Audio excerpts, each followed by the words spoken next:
Hey everybody, welcome to another episode of Systems Are Messy. This is Briar Harvey, and with me today is my guest, Lucas Root. Lucas, tell us about yourself. Hi, Briar. Thank you for having me. So, I'm a business owner and an entrepreneur. Um, I worked on Wall Street for 17 years before quitting to launch my own business as a consultant. That was about 5 years ago. And then over the last year, I've decided to add let's call it a second product to my personal brand of speaking to audiences and helping audiences to discover things that are going to help them be successful and capable. Specifically, I've been speaking to business leaders. And then just recently, in response to the COVID-19 crisis, I have published an article that will help your audience and all audiences. It'll help them start to be successful with their working from home. I've put together a framework of 4 different phases that people will go through on their process of, newbie working from home all the way through to pro working from home. So, let's talk about the stages then. Cool. Like I said, I launched my consulting business about 5 years ago. Part of what I was doing as a consultant was sort of testing the ideas that I learned in working on Wall Street for 17 years. I was in mergers and acquisitions, and part of the reason that I was there was so that I'd be able to get exposure to some of the greatest business leaders, at least at the time that I could think of, working through challenging problems, which is more or less exactly what leads to a merger or an acquisition. Mm-hmm. So in that exposure and in working with these people to solve these problems, I built up a pretty strong playbook myself of how to solve business problems, sort of a real world application of that. So I launched my consulting business. I test these ideas for about 4 years, a year ago when I launched my speaking. And I said to myself, look, I'm good at this. I've proven to myself and to my clients that I'm good at this. It's time for me to start sharing, giving back.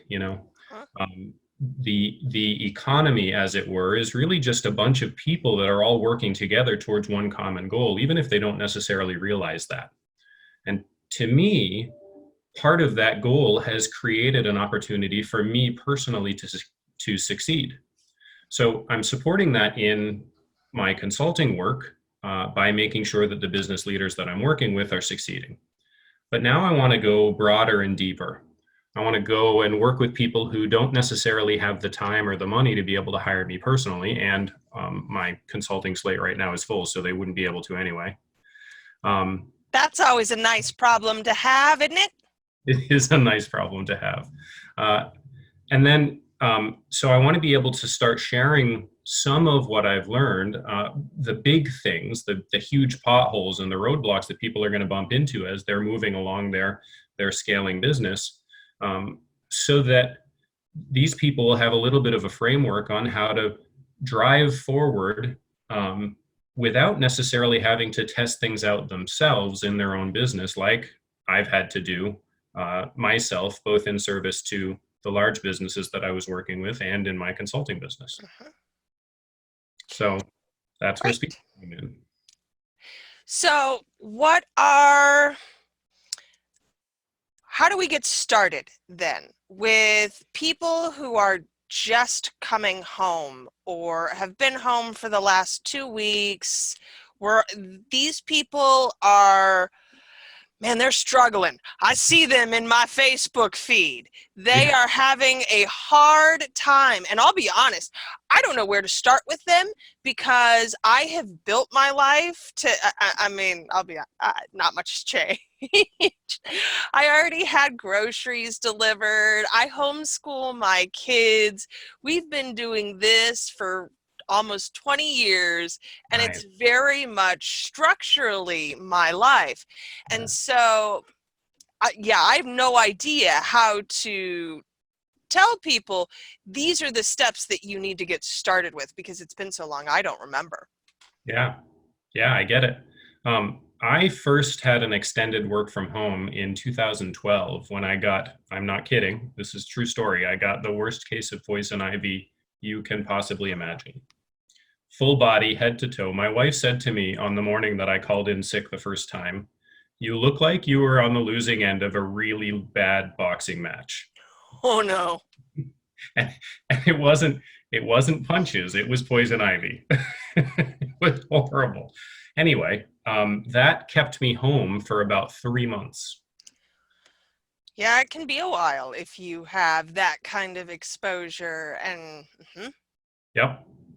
Now, fortunately or not, I was still working a corporate job, right? So I called in sick for a couple of days, but then I had to get back to work and I was home. And so I had the same challenge that my audience and your audience is having right now. And that is, um, I have a corporate life that I'm used to, and I don't know how to create a work from home structure that allows me to be productive inside the corporate confines of today, Mhm. right? What I like to think about here, and to make it connect back for your audience, is think about each of the pieces of your day that maybe you didn't build intentionally, but those are a routine. Mhm. You get up, you shower, you shave. Men shave their leg or their face, women shave their legs, right? Um, you drink some coffee, you eat some breakfast, you hop in the car, you drive to work, you settle in at your desk maybe for 5 or 6 minutes, you check your email. All of that I just ran through at hyperspeed is a morning routine. Right. It's not designed to be the morning routine that creates maximum productivity for you, but it is a morning routine, and your body does respond to routine. Our Mhm. bodies are amazing at responding to routine. As soon as you go through that routine, your body says, okay, I know I'm now in this kind of productivity mode, Right. right? Which for us is, produce corporate work productivity mode. Your body knows that and it starts to be good at that, right?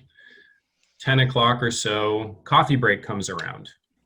If you do this every single day, it's part of your midday routine. Lunch Right. comes around, it's a midday routine.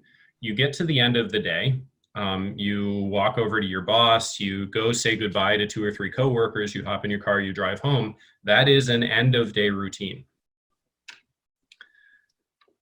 Now, again, these aren't things that we've designed to create maximum productivity, but our body responds to that routine. It creates the productivity within the confines of corporate work. Now, we're all home. We don't have any of those things, but you still need to have something that tells your body work has started Right. at the beginning of the day. Work has stopped at lunchtime. Work has started at 1 o'clock, and then work has stopped at 5 o'clock. And you need to more or less, whatever your corporate workday is, you need to more or less stick to that while you're at home as well, and use a routine to kick it off and to close it out. So let's talk about building those. What are some trigger points that you recommend for starting and ending? Mhm. So it depends on what you like. Uh, I would recommend starting with things that are similar to what you're used to. So, shower, coffee, breakfast, maybe go for a 20-minute walk. You don't have to go drive your car, but go for a 20-minute walk that sort of simulates the commuting time that you spend, and then settle in at your desk. So that's I like it. kicking off the Mhm. beginning of your day. I have, over the last 8 years, since I was first very forcibly pushed into my morning routine challenge, I have evolved that. And I recommend that people do evolve that, but don't start evolving it today. So there's a lot in productivity circles, miracle morning and all of those things that you get up at 5 o'clock in the morning and you give a great yop and then you exercise and then you journal and that's all amazing. But I don't want people to feel like that's what they have to immediately go to. I still don't do a lot of those things, although I am a terminal night owl and so mornings are not my time. Mhm. But my routine is very structured for me, and Yeah. it does fulfill the needs that I need it to first thing in the morning. So, but that again, 20 years I've been doing this. Mhm. So, And 8 years for me, right? mm, It was not an overnight thing. So yes, for starters, do something that's similar to what your morning routine would look like in your corporate life. Um, get up, drink some coffee, eat some breakfast, shower, shave, put on some reasonably appropriate work clothes.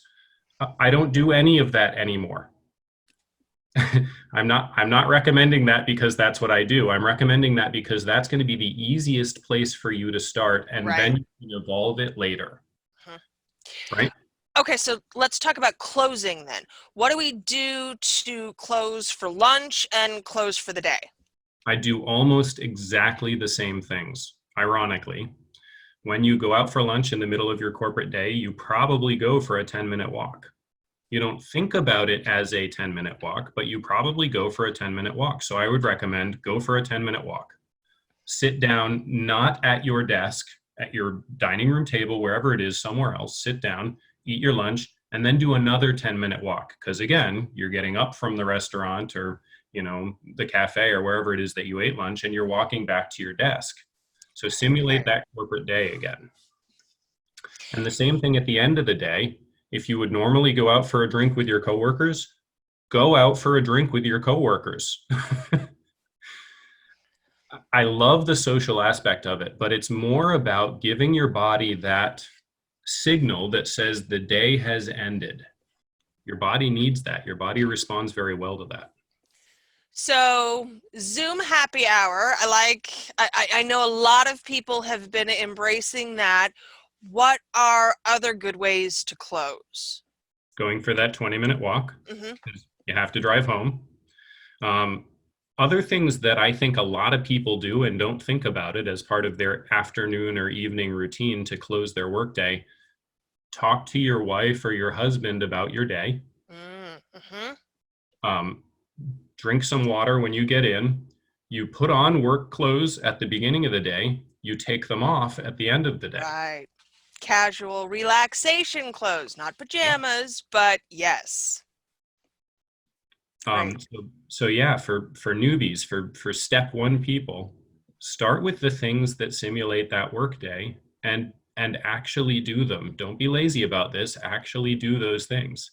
Your body will thank you, your productivity will thank you, and ultimately your boss will thank you. Which is the best we can hope for right now. It's an interesting time, and nothing is normal, and it is not reasonable to expect yourself to perform up to normal standards. But anything that you can do to make that process easier, that's what you should be shooting for. Absolutely. Awesome. This is sort of a very basic, let's call it zero point 0.5 framework or system to help your body understand that you still have a work day. Not every day is Saturday. And that's going to move you out of phase one, which I like to call distractions. And we all know Mm. exactly what that means right now. Mhm. Everything is a distraction. The news is a distraction. Social media is a distraction. Outside is a distraction because though I am a confirmed homebody, it sure looks appealing right now as spring is springing. And I'm like, oh, outside. I'd like to go out there. Yep. Yep. Me too. And we'll get there. Hmm. Hmm. Uh, I would not recommend working from your balcony. So going from zero point 0.5 to let's call it 1.0 framework. Okay. You now have a routine that kicks off your day, a routine in the middle that tells you that you've got a little bit of wind down, and a routine at the end that says we're finished. And we'll get to evolving those routines. That's in step 4. Um, Going from zero point 0.5 to 1.0 is what I call a segregated workspace. You obviously have been through this, but many people have a desk in their home or in their apartment, and they use that desk for absolutely everything, right? You need to stop using that desk for everything. Mm. That desk needs to become work only. Your body will respond to this. In the productivity workspaces, this is called greasing the groove. You use your desk for work only. When you're not working, you're not at your desk. No social media, Yeah, no. and if you have to build a separate space for that, that is, I've put a standing desk in my dining room so that I have the functional desk where we do all the things. My office is in the basement, and the only time I come down here is to work. Yep, that's awesome. Not everyone's going to have that. And this might No. be a challenging thing for people to implement, but even closing off a little piece of like your bedroom and say, this corner of my bedroom is now only for work, and don't put anything there at all. Don't use that space for anything other than work. Greasing the groove. Okay, so that's 1.0. What's 2.0? 2.0. It's what I'm calling extended groove. So people who are brand new newbies to working from home probably think of getting into a groove and sitting in that groove for an entire day as the gold ticket. You can get a lot of work done in one extended groove day, but you and I both know, because we've been through this, you cannot get a lot of work done in a week when extended groove is what you're shooting for. You will crash.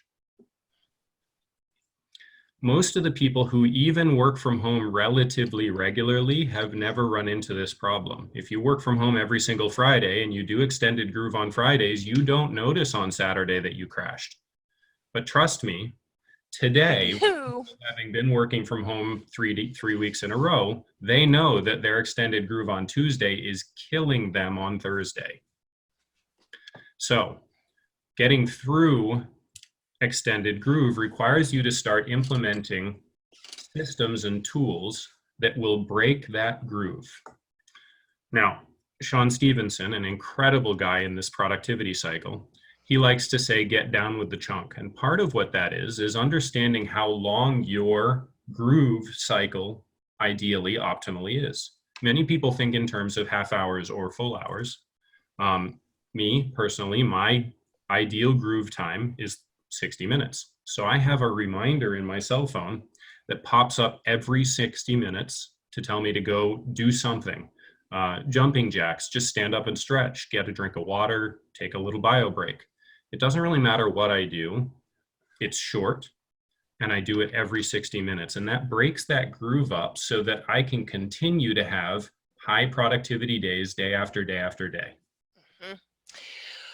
I know we have talked a lot about deep work in this space, and I love the concept, but when we're talking about longer blocks, it neglects the energy that goes into those longer blocks. You can do the deep work, but you have to build in the recovery time.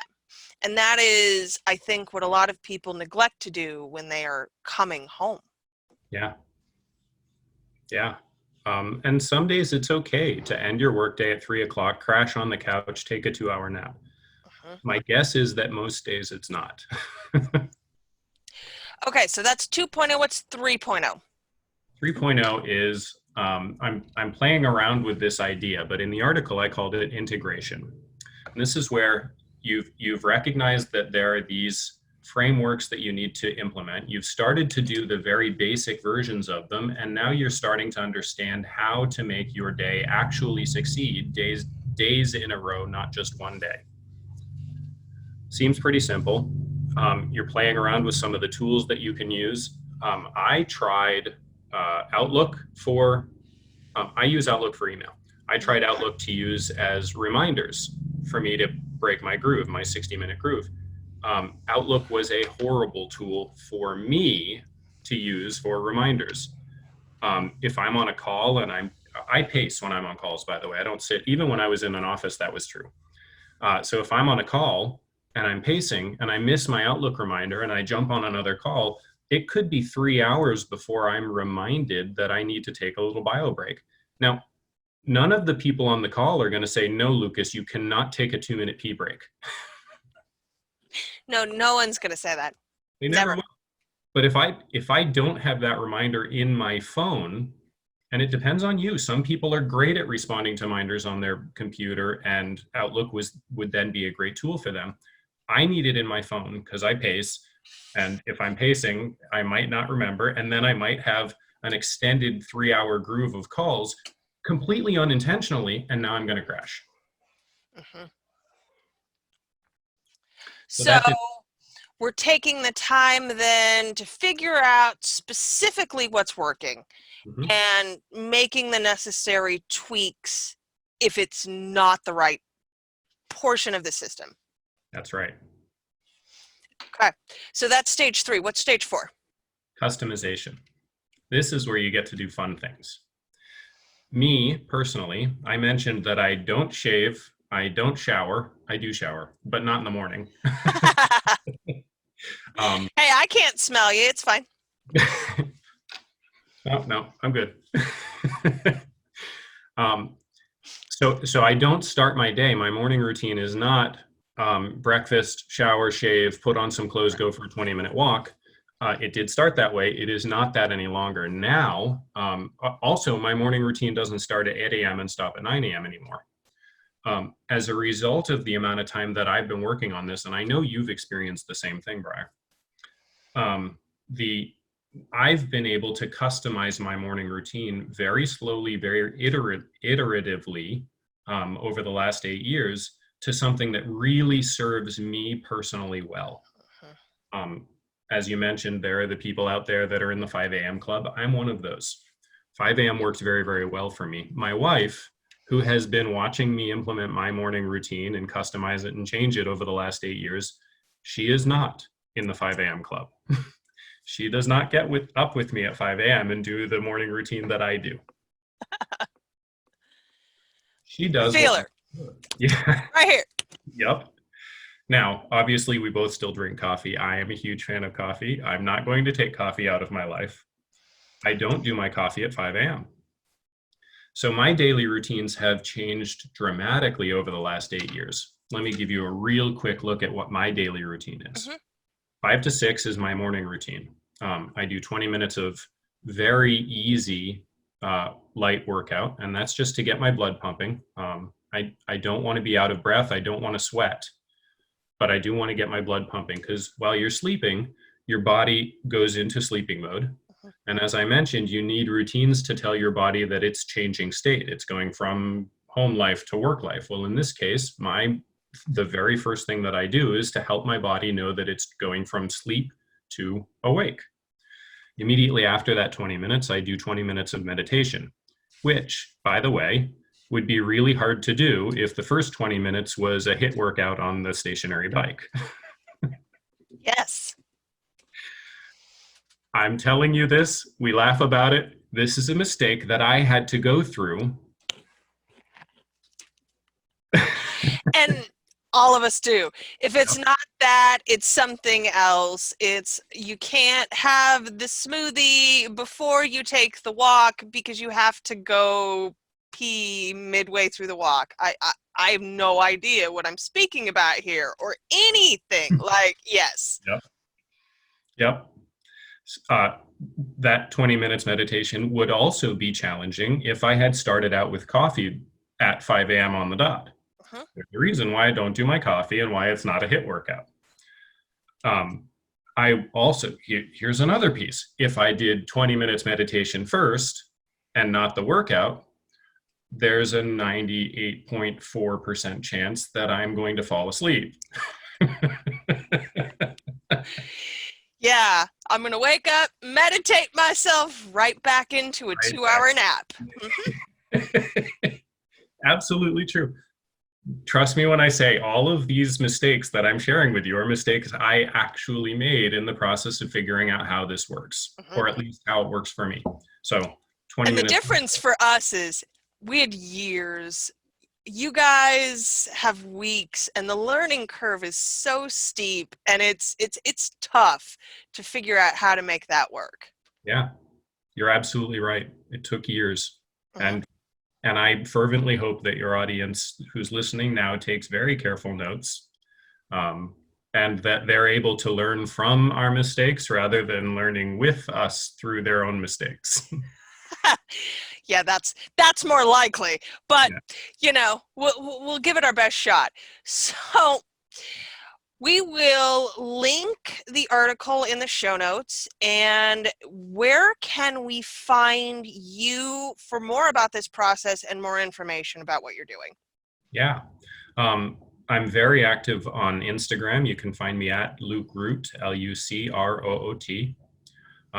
The article is obviously linked in the show notes. You'll also be able to find it through my LinkedIn page. I'm pretty active on LinkedIn, although not as active as Instagram. And then there's my website, lucasroot.com. Awesome. Lucas, thank you so much for this. This has been fantastic. And we would love to have you back another time to actually talk about how you plan your day. So let's do Awesome. it again. Yeah. Thanks, guys, for watching. Do the thing, likey the thingy, push the button, do the thingies. Thank you very much. We will see y'all again soon.